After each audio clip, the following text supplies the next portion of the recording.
have little raised elevations called papilla, okay? And there's all kinds of papilla. I don't teach it, I don't test it. I think it's old-fashioned anatomy, okay?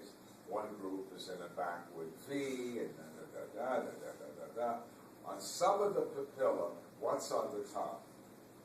Taste buds for you to taste. And big misconception. Okay? One part of your tongue is very sensitive to sweet. Doesn't mean the other parts don't pick up sweet. So like the tip of your tongue, what? Picks up sweet. But you can taste sweet at the back of the tongue. But the very back of your tongue is very sensitive to bitter. And then the sides are salty and sour. What's the fifth taste?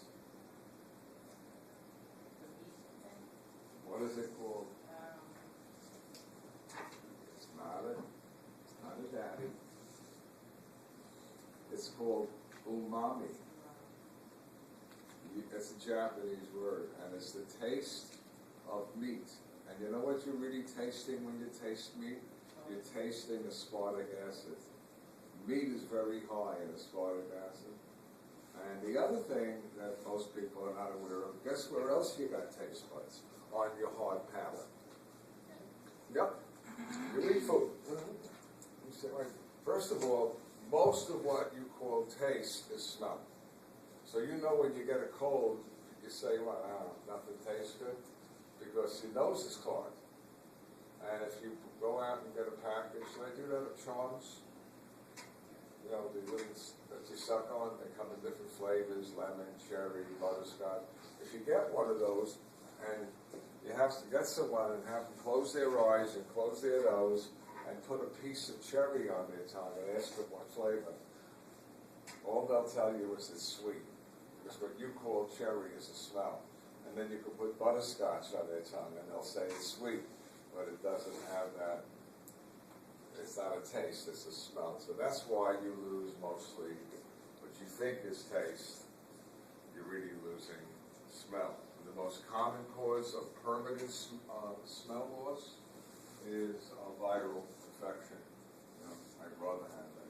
He had a bad viral infection in the nose, and then after that, nothing tasted good. And by the way, as you get older, when you get around, let's say 80, you have lost 3/4 of your taste.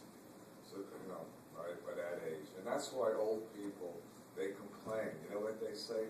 They must have changed the way they make the food. This Nathan's hot dogs don't taste like they used to when I used to go as a kid. And yes, look who's here. And I watch the absence.